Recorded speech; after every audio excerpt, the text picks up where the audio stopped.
Shalom, c'est Dawad. Nous allons faire une série de vidéos où nous parlons de la nourriture. Donc ça sera la nourriture, ou bien le bantou et la nourriture.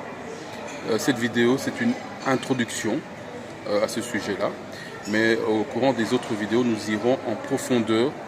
Nous parlerons en long et large de la nourriture. La nourriture tient un rôle important dans la vie, dans nos vies, dans notre vie, au Bantou. Comme je l'ai dit précédemment dans certaines vidéos, nous n'avons pas la même constitution, n'est-ce pas, que les autres. Nous n'avons pas le même ADN que les autres. Nous n'avons pas la même composition corporelle que les autres. Et donc forcément, nous ne sommes pas amenés à manger la même chose que les autres. Notre régime alimentaire est très clairement défini dans la Torah. On dit exactement ce que l'on peut manger, ce que l'on ne doit pas manger. Le problème de la nourriture, c'est que nous avons l'impression que tout ce qui peut entrer dans la bouche est nourriture. Alors ce n'est pas le cas. Donc qu'est-ce que la nourriture? La nourriture, c'est ce qu'on peut manger et qui sera utile au corps, qui aidera le corps à avoir de l'énergie, qui aidera le corps à fonctionner correctement. C'est cela qu'on appelle nourriture.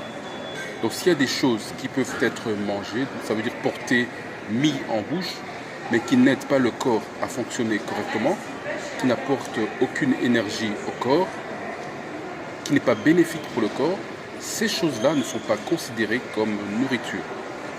Donc parmi les animaux, parmi tout ce qu'on dispose pour manger, tout n'est pas nourriture. Il y a des choses qu'on peut manger, il y a des choses qu'on ne peut pas manger.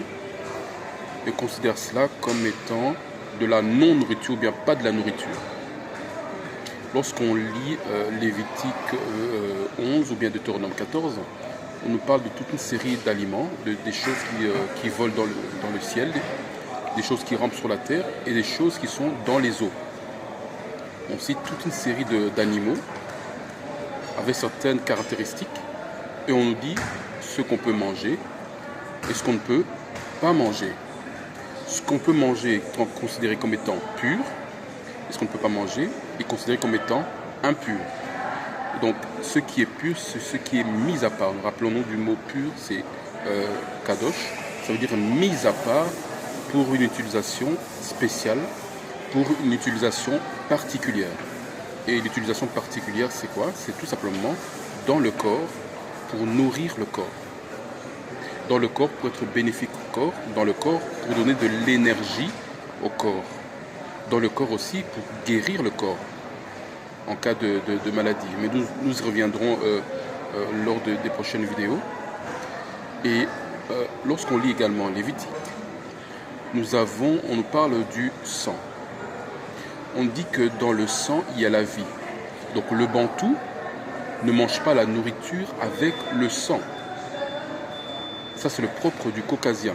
Quand ils mangent leur viande, ils appellent ça un steak bleu. Ça veut dire avec le sang, pas bien cuit. Ce n'est pas propre au bantou, ce n'est pas notre culture. Nous ne mangeons pas la nourriture avec du sang dedans. C'est une abomination. On peut également on parlera également du mélange. Le mélange de certains aliments. Dans notre culture, dans la Torah, il nous est interdit de mélanger des produits laitiers avec de la viande. Donc on verra en détail qu'est-ce qu'on appelle mélange. Ce n'est pas uniquement dans la même assiette, par exemple, du fromage et de la viande. Ça va plus loin que cela. Ça va par exemple faire cuire ensemble ou faire cuire dans la même huile.